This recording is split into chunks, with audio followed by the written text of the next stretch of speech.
Inviting by phone. I'm a big, huge fan of trying to find things that have been very difficult for people over time and make them easier. This is one of those things. And every step of this is critical, and you're going to find yourself using these little steps in all different aspects of your life. First step is be in a hurry. There's something psychological about a person who's moving, who's got something going. Also, it lets people know that you're not going to take up a whole lot of their time. You get somebody on the phone, and you say, hey, listen, I only got a few minutes. Most people are like, whew, good, because I'm busy. Right? So if you don't say that in their mind, they're like, how long is this going to be? Okay? So I'm in a hurry. I'm running out the door. Don't have a lot of time. I'm glad I caught you. But the first thing out of your mouth is that urgency is a big deal. Get that urgency out right away. Second is a compliment. You have to do this. What you'll see with the top earners, find the top earners in your company, find the top earners, you're going to find that they just compliment people all the time. They compliment their downline, they compliment their upline, they compliment their prospects, they compliment the company. They just, by nature, on a subconscious level, they figured out this works. Because once you compliment somebody, they are in groove with you. They're in alignment with you. Really fast. So what's your name? Stephanie. Hi, Stephanie. How are you? Nice to meet you. So if I call you and say, hey, Stephanie, listen, I'm so glad I caught you. I'm running out the door. Don't have a lot of time. But listen, one of the things I appreciate about you is you got one of the most positive energy, open-minded, bright, happy person all the time. Every time you walk into a room, you brighten the room. Oh, you're welcome. I want to marry you now. Oh.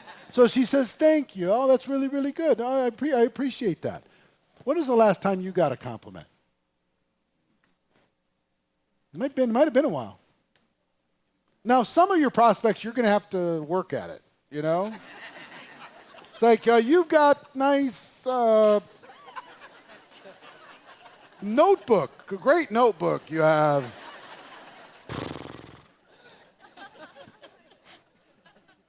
You can compliment a cynic. You can compliment a negative, caustic, pessimistic person. You can. Just for fun. Do it just for fun. I'll tell you how. You find a negative, caustic, pessimistic person and say, you know what? I don't have a lot of time, and I know you don't have a lot of time either. But I was trying to think of who's the most critical thinker I know. Who's the person who could take any good idea and find something wrong with it? Who's the person who could figure out the scam behind the thing? I thought about you. You're a genius at this. You can, just for fun. Right? And they'll go, well, thank you. I've been working on that skill for years now. So, you got to compliment them on anything. Their parenting skills, their smile, their hair, their positive outlook, the fact that they want more for their family, or they're an incredible parent. Whatever, they're in amazing shape. Pick it. Doesn't matter what it is. Just know this. Whether or not they decide to do something with you, they're going to feel better for the call. For that. Okay? So, you compliment them. Then what's step 3 in your workbook? Make the invitation. Now, you're going to be inviting them to a tool, or you're going to be inviting them to an event. If you're inviting to a tool, it's super easy. You want to think about there's 3 different approaches, and it's based upon your relationship with them, okay? There's direct. I have something for you. I have some credibility with you. We have a peer relationship, whatever. You have a problem, I have a solution, okay? A lot of people use this for every single person that they have as a prospect, and it's a mistake because it can be offensive to some. You know, some people don't want to be told they have a problem. But sometimes they do. Sometimes, what's your name? Mike. Mike and I are friends. I call Mike and I say, Mike, I'm in a hurry. I give him a compliment and say, listen, when you told me you were sick and tired of your job, were you serious? You just kidding around? I was serious. I think I got a way for you to get out of it. Maybe not right away, but in a little bit of time. I got a way for you to transition out of that thing, not have to work for those people anymore. And then I make the invite, If I sent you something that would explain it all, would you take a look at it? See what I mean? Of course. So a direct approach. I know some area of dissatisfaction or they have some respect for me. Direct approach. Now, indirect approach is for advice, support, analysis. I need your help. Would you check this out for me? Would you look at this for me? Would you support me? Can I practice with you? Would you evaluate this? Would you pick it apart? Negative person, would you rip this apart for me and tell me all the mistakes that are involved in it? See what I'm saying? Indirect approach, and tons of scripts there. And then super indirect. Super indirect is for the very influential or super high egos. They cannot hear a regular pitch from you. So you have to take it away from a super direct or super indirect. And here's how you take it away. This opportunity isn't for you. I wouldn't even dream of showing it to you. But I do know this, you're an influential person. You're a powerful person. You know people. And you probably know people that might be able to help me expand a business in this area. Who do you know that's ambitious and dissatisfied, maybe money motivated, entrepreneurial, that could help me grow this because there's a lot of money on the table? Now, it's not for you, but if you have somebody that might be a candidate, let me know. And I'll make it worth your while. They can't help but to connect the dots. They cannot help it. But their ego won't let you do a direct approach or even an indirect approach. So super indirect works incredibly well. For those influentials you're going to go around and network with and connect with, super indirect approach is awesome. So, invite. The invite, there's a whole bunch of different examples. And then you're going to ask the question for a tool. If I got you the tool, would you review it? If I sent you a link, would you watch it, click on it? If I got you on a three-way call with the person that I work with, would you take the call? If I, would you? Okay? The most powerful question in all of network marketing is if I, would you? That needs to become second nature for you. If I do this, will you do that? It's reciprocal. It works. I just tell you, it's one of the universal things that works. Literally every country in the world, every company in the world, it works. If I, would you? They say yes. Then what do? You do the first confirmation. First confirmation you'll see in your notes. When do you think you can see it for sure? When do you think you can review it for sure? When would you be available for that three-way call? When could you do it for sure? Now, if we stick on the tool, the next question after that, they'll give you a time. You must wait for them to give the time. When could they do it for sure?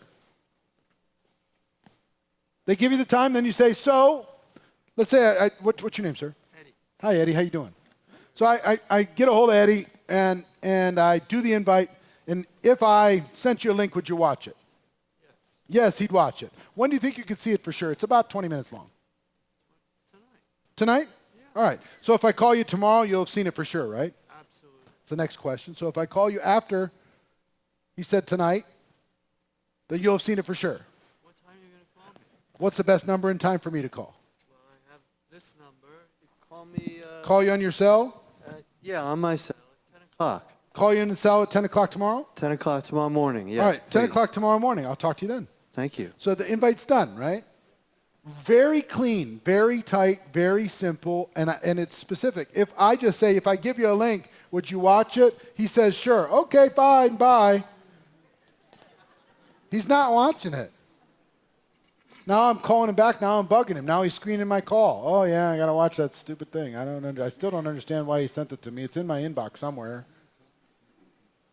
But if I ask just a few questions, it's all about the confirmation. When it comes to a tool, it's all about the confirmation. When it comes to an event, it's all about the confirmation. So on a tool, if I would you, he says yes. When could you do it for sure? He gives me a time. Now, let's say he doesn't say tonight. Let's say he says, I'm really busy. I can't watch it until January 12th. Okay. So if I call you on January 13th, you'll have seen it for sure, right? Okay. I'll talk to you on January 13th. What's the best number and time for me to call? All right, got to go. Have a good one. I don't care. My goal is education and understanding, not him to fit into my agenda. I don't know what's going on in his life. Whatever time he gives me, he's going to do. Now, if I call him back, let's say he says tonight and I call him tomorrow and he hasn't watched it yet. Is that going to happen? Yes. I call him, he hasn't watched it. It's Eddie, right? I call Eddie. Eddie, did you watch it? He says, I had this and I had that. I just didn't have time. That's no problem. I know life gets in the way. You're busy, I'm busy, but, when do you think you can watch it for sure?